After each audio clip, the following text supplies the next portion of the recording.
serves as the entry point, the gate to the brain. Honorable Chief Minister has said that such spinal cord should be served and legislators should be closed within the halls of assembly. It is to say that the brain should not function. ஒரு மூளை தான் உடம்ப எல்லாத்தையுமே decide பண்ணுது. அந்த மூளையா அந்த நாட்டுக்கு இருக்கக்கூடியது அந்த நாட்டுடைய சட்டமன்றம். அந்த சட்டமன்றத்துக்குள்ள எல்லா எம்எல்ஏக்களையும் அடைச்சு வைக்கணும் அப்படின்னு இந்த முதலமைச்சர் சொல்றாருன்னா அப்ப இந்த சட்டமன்ற இதை கைப்பற்றி அவர்கள் சட்டங்கள் என்ன நினைக்கிறார்களோ அந்த சட்டங்களை எல்லாம் நடவடிக்கை பண்ணணும்னு நினைக்கிறாங்க. அப்போ வரலாறு இதையெல்லாம் பார்த்திருக்கிறது. In England and in France, there were emperors who locked assembly legislators within the assembly. Their heads have rolled down. People have given their verdict.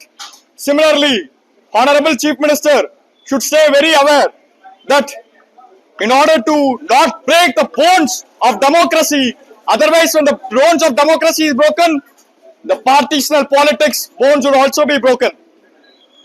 Honorable Chief Minister, உங்க பையன் தான் சார் உங்களோட இல்ல, என் அப்பா எனக்காகவும் இந்த விழாத்துக்குள்ள மக்களுக்காகவும் ரொம்ப காலமா உழைச்சிட்டு இருக்காரு. அவர் எங்களோட இருக்கணும்னு நினைக்கிறோம். இப்படிலாம் பண்ணாதீங்க சார். ஆமா, ஒரு டெஃபமேஷன் கேஸ்ல சார் எவ்வளவு டைம் விசாரிக்க முடியும்? ஒரு மணி நேரம் விசாரிக்கலாம். இப்ப எவ்வளவு பேசின வீடியோவே 5 நிமிஷம் வீடியோ தான் சார். அதுக்கு காலையில இருந்து 13 மணி நேரம் விசாரிச்சிருக்காங்க. He's a sugar patient, he's a diabetes patient, அவருக்கு ஹார்ட் ப்ராப்ளம்ஸ் இருக்கு. த்ரெட் பண்றாங்க, பயமுறுத்துறாங்க. கன் பாயிண்ட் அவங்களோட கருத்தை அவங்க என்ன சொல்றாங்களோ அதுபடியே சொல்லணும் அப்படிங்கிற மாதிரி பயமுறுத்துறாங்க. They are pressuring him. வேற any other questions? Absolutely truth. முழுக்க உண்மை. துப்பாக்கி முனையில தான் அவங்க சொல்றத வச்சு மிரட்டி அவங்க என்ன சொல்றாங்களோ அதெல்லாம் அவங்க அதபடி வெளியே வந்து சொல்லணும். நாங்க மிரட்ட இதெல்லாம் சொல்லக்கூடாது. என்னென்னலாம் அவங்க சொல்ல வைக்கணும்னு நினைக்கிறாங்களோ அதெல்லாம் சொல்ல வைக்கிறாங்க.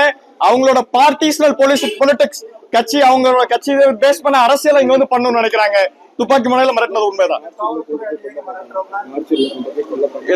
I do not know the name of the.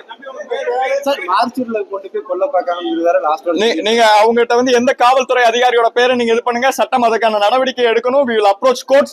We will get the degree there.